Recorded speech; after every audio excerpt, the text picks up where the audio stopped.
so long and it's starting to do this wave thing, which I think it's doing from keeping it back for a while in a little twist thing. But I don't know what to do with it, guys. Should I keep growing it out, keeping it long?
Okay, so who else has been watching The Empress on Netflix? I actually danced in Vienna for a short period of time and I got to visit the museum for Sisi. I've read lots and lots and lots on Sisi as well. After I visited the museum, I had a fascination with her like much of Vienna did. And it's kind of like when you read a book and you watch the movie, seeing the book play out in real time is so fascinating. Like when I read Twilight, for example, I pictured the characters and how they were saying the words and what was happening in the dialogue. And then I saw the movie and I was like, wow, they really got it right. Or in some cases, they get it completely wrong. But tell me if you're watching The Empress because I really like it. This week, all of my classes finished pretty late, so I didn't get home until 10 p.m. And then I didn't go to bed until 1 a.m. because I had to listen to Taylor Swift's new album that dropped October 21st at midnight. It's called Midnights. So comment down below also if you're listening to Midnights because I have it on repeat. Oh my goodness, it's so good. What's your favorite song?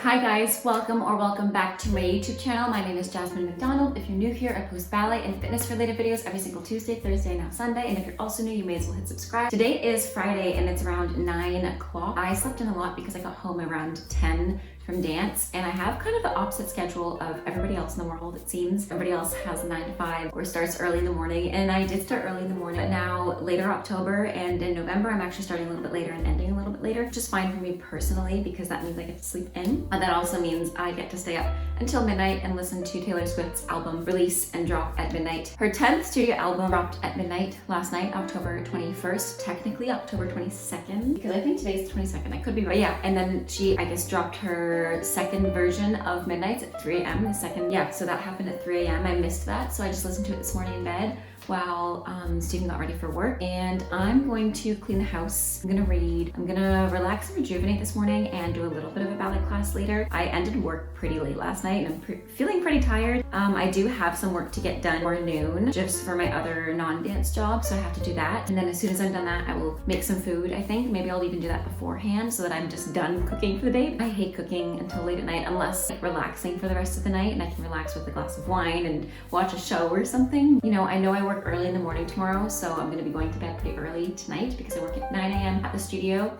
until around 1 or 2 tomorrow. And yeah, I'm just going to do my makeup really quick, I think. And I didn't have breakfast yet, so it seems kind of counterintuitive that I brushed my teeth before that, and it definitely was. So I'm going to go have breakfast because I'm pretty hungry.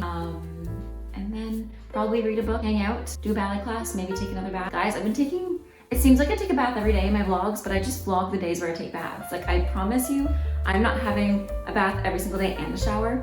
I promise you I'm alternating between the two. Or I'm taking a shower every day and then like a bath like once or twice a week. I just happen to vlog on the same days that I bathe just because, you know, it's aesthetic and I enjoy sharing our beautiful bathroom with you. And I still have to give a bathroom tour, but I need help with Steve because he did most of the bathroom. She did all of it. He literally built all of it. So I need him to be in it. I also asked you guys on my Instagram, and if you're not following me, by the way, it's JASSOME.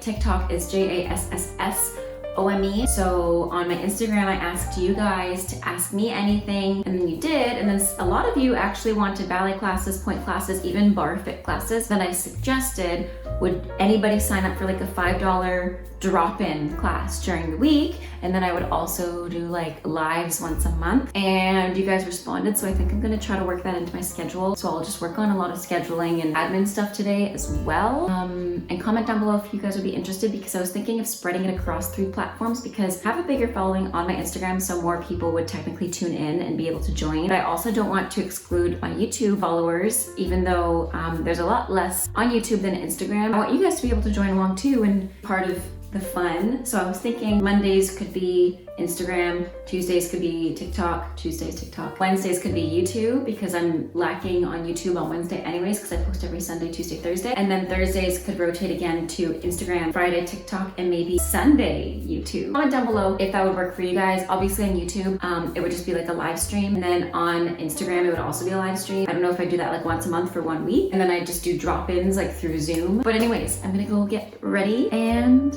see you guys in a bit. Every morning I'm doing dishes or making my breakfast. The blue jay comes right to here. We'll wait for him to come here. Hi. Oh, a hiccup. And Elsa's just like, Mom, what's happening? She sits on this chair by herself, guys, like this all day. Look at all the fur on it. I should vacuum that.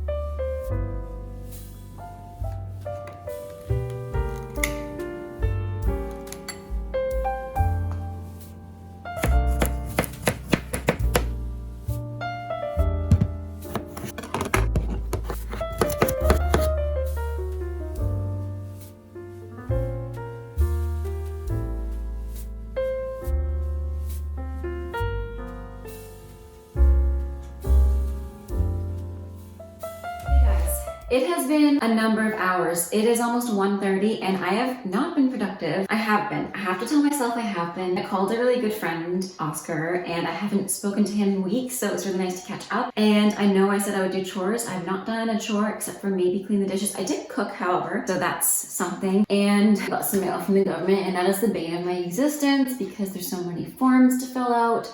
So that just wasn't fun. You know, when you get that kind of stuff, you're always like, oh my God. But I wanted to talk for a second and just say that it's okay to not always be productive. And I think especially with hustle culture and social media, and everybody on social media is saying you have to work, you're lazy. I think this generation's lazy. It's okay to have a day where you're not productive every second that you're breathing, because I get into modes where my productivity is really, really great and I'm moving, I'm going, I get so much done. There's always gonna be something that you miss out on. Don't be hard on yourself if you have one day where you're not as productive. Almost 1:30 and I start work at 2. I did have a cancellation, so that's why I took a bit more time talking to my friend and doing the logistic stuff for government stuff, which is very important, very, very important to do. Don't skip on that kind of stuff, guys, because it'll come to bite you in the butt later. That being said, I am going to go move a little bit, warm up. I'm probably gonna put a little bit of makeup on. I was in a not good mood earlier. When I got all this paperwork and I had to fill it out, I just got really overwhelmed and just started crying and called my mom.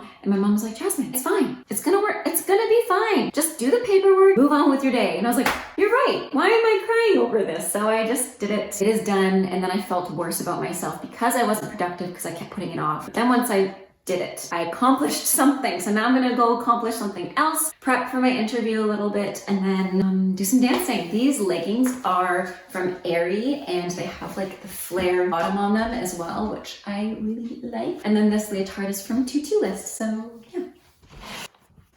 I love these pants, but they can really get in the way of dancing, so we will see how they work out. I haven't actually worn these pants yet dancing. I've worn them teaching and I've had to roll them up like this just because I didn't want to like trip on them, but let's see how they are dancing. They're actually like the perfect length, so they should be fine when I'm doing pointe work. Maybe not when I'm doing coup de pieds. They might roll up a little bit. Again, we will wait and we will see. I'm obviously going to be dancing to Midnights. If you haven't listened, Midnights is Taylor Swift's 10th studio album and she released a second version of it at 3 a.m. and I continued the entire thing, so I will do that while I simultaneously do some pointe work.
I love these strip waffle things. I got them from Costco and they're a product of Holland and they're so good. They're all like caramelly, but also like a sticky wafer almost, but they have a little bit of crunch. They're literally the best things ever. They're so good.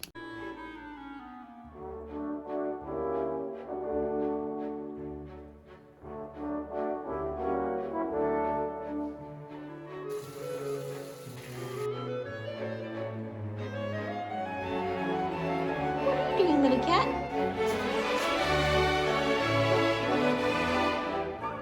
Every single Saturday, I teach at the dance studio from 9 a.m. until noon. Now, I feel like most people will be like, oh, I could never work on a weekend, but I'm the opposite. I love working on Saturday mornings. It just makes my weekend so much happier. I get to see the little munchkins dance and twirl, and it's so much fun, and they're so adorable, and it's so inspiring to see kids love dance so much, and it just reminds me why we started to do the things that we love. Like, why did we start to dance? We started to dance because we wanted to, and we genuinely loved it. So carry that with you today. Younger you would be so proud. Hi guys, it is Saturday, October 22nd, and I asked you guys on my Instagram stories to ask me anything, and I'm just going to be answering that. This was supposed to be in this past Thursday's vlog, but I just didn't have time to answer all these, so I will dedicate most of today's video to answering them. First question, how to tell when my gainer minden shoes are dead. Usually gainer mindens kind of help you be propped up onto your box. So if you find that you're going over your box, that's usually a sign that they're too dead. Also, if when you roll through, it's actually kind of difficult to roll through and it just kind of props you up immediately, or you feel like the knuckles of your toes are being overstretched, that's also a sign that they're dead. Also, if they look like mine and have a hole, then they're probably close to being dead. Rate different moves in ballet from 1 to 19. 1 to 19, that's tricky. I'm assuming you meant to hit 10. So I'll do 1 to 10. Favorite moves, 1 being my favorite. I'll start from 10. 10, I would have to say rond de jambe. I like rond de jambe, especially rond de jambe en l'air. So I'll do rond de jambe en l'air. 9 being fondue on releve. 8 being probably regular pirouettes from 4th position en dehors. 7, I'm going to have to say grand jeté. I'm not a big grand allegro person, but I'll say grand jeté. 6 being entrelacé, switch split kind of jump. 5, I'm going to have to go with piqué turns across the floor. 4, probably lame ducks or dégagé turns, so en dedans dégagé turns. 4, really fast chaîné turns. 3, really fast piqué turns. 2, probably grand battement on my left leg. And 1, probably first arabesque, even though it's a challenge, but it's just so classic and it's not even my favorite move to do, but I just love seeing a good first arabesque. How can I improve my middle split in 2 weeks? So I actually have a video that pertains to this question and I'll put it in the description box down below. How can I keep a good daily routine to increase technique, strength, and flexibility? So that depends, and that's gonna look different on everybody. For example, on me, the daily routine consists of taking time to work on my strength, but also work on flexibility, because those two together, to do both of them together, because if you just stretch passively in a split for, you know, a few minutes, you're not really going to gain anything from that. You're not going to gain anything in terms of dancing, I mean, because in dance, you're not just holding your leg up with your hand, at least in ballet, you're actually holding it up with the strength in your core, your psoas, your glute muscles, your external rotators. So strengthening and flexibility, I would put together. And then technique, I just work on in class, making sure that you're listening to your teacher. Something that has helped me a lot in my daily routine is journaling and writing down. It's going to sound super cheesy, but writing down my feelings after my ballet class, before my ballet class, setting up my intentions, and honoring the negative emotions that I feel too, because those are valid. It's not, you don't have to necessarily push them down, say, hey, everything's great. No, you can honor them and just say, yeah, I didn't do great in this class, but we're gonna move past it, and this is how I'm gonna move past it. This is how I'm gonna improve next time. Just writing down all my emotions. Journaling's been really helpful. How many pairs of pointe shoes have you gone through in your career? Judging by the boxes I have at my parents' house, I'm gonna have to say it's within probably 200, something like that. How can I start again with ballet if I continue to feel embarrassed and incapable? I think when you feel embarrassed and incapable, you kind of just have to get over the fact that you think everybody's watching you, but they're really not. You know, everybody's worried about themselves and how they look and how they're dancing. At the end of the day, does that really matter? Does it really, right? It's not gonna better your technique if you go home and wallow and be upset about what your peers thought about you because you fell out of a pirouette. They forgot about it by now, so you should too, and move on and see how you can do class better and just focus on yourself. How did you become so good? What strategy do you have? So I attribute my technique and my growth to a few things, to my teachers, especially my first teacher at my first studio, also the schools that I went to. I was very lucky and also very fortunate to be able to go to these schools, but I did work hard. I did really work hard. You have to audition to all these schools. It's not just like you paid to go there, like you have to audition to get in. I can do a separate video for that as well, for the whole process. How do you stay motivated for ballet? I think having a break is so important. You know, I'm somebody who used to never have a break. I used to have like 7 days a week, 6 days a week, I would be dancing. And then 1 day a week, I went to the gym, like on my Sunday or my Monday that was off. And now I really do take Sunday or even Saturday, sometimes 2 days, just completely off. Like today's Saturday, I'm not dancing. I'm just gonna help Steve clean the house and relax. And tomorrow as well, I'm not dancing. So taking time off to rejuvenate, refresh, and go live your life, because then you're motivated. Because when you spend some time away from something, it's like that saying. So saying, what is that saying? Distance makes the heart grow fonder. I can point my feet when I just have to focus on that, but as soon as I lift my leg or do a combination, my feet become floppy, even though I strengthen them daily. So I think this just comes with, again, extra practice in the studio and thinking about using your feet in the beginning of class and really paying attention to them. I used to do class with my teacher sometimes in socks so I could really feel the floor. Obviously, I'm not saying go to your ballet class in socks and don't wear your shoes, but really articulating your feet on the floor and getting used to that, feeling the dexterity within all of the joints in your foot. Do you have any advice for young professional dancers who aren't comfortable with their body image? Definitely reaching out and talking about it. I think it's so important to talk about this kind of thing and to open up to your friends and open up to your family to make sure that you have a good support system around you, because it's way too common these days. It's always been common, but now we just have, you know, people have platforms to be able to talk about it, or people have the opportunity to talk about it because maybe it was more taboo before and they felt uncomfortable opening up to their parents or their friends or the teachers, their family. So definitely opening up as much as you can, seeing if you can get help if you can't open up to your family, right? Maybe open up to them and say, hey, I'm struggling with this thing. The first step that's so important is accepting it, and then you move forward from there. Accepting, you know, that you need help. That's such a huge step already. So definitely opening up the conversation.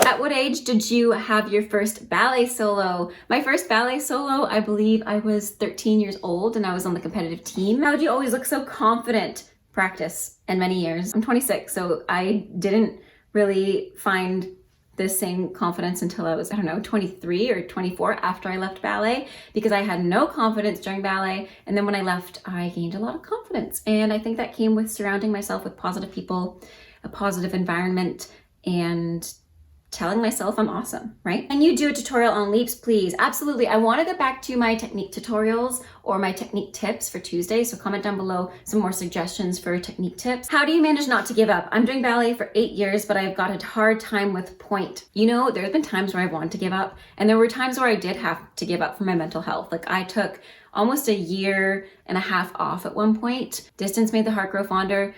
If you need a break because of your mental health and your physical health, that's fine. That's absolutely fine. I think we're so afraid of taking breaks as dancers. I mean, I would come from ballet school, I would go straight to the next intensive, straight to the next workshop. And then when I was a professional, I got this job, which in hindsight was good because, you know, the older you get, the less you can do. And I said to myself, the mentality that I had was, I'm never going to do this again or have this opportunity in 10 years. So I'm going to do it now, right? Which was good. But at the same time, it ran me down and I got injured from it. So taking some time to rest, taking a break every once in a while, and honoring your emotions as well. It's a huge thing. Those are all the questions that I got on my Instagram Q&A. I hope you guys have a great rest of your days. Thank you so much for watching. Stay safe, happy dancing, and until next time, bye now. Maybe I've been going nowhere lately. It's time to start.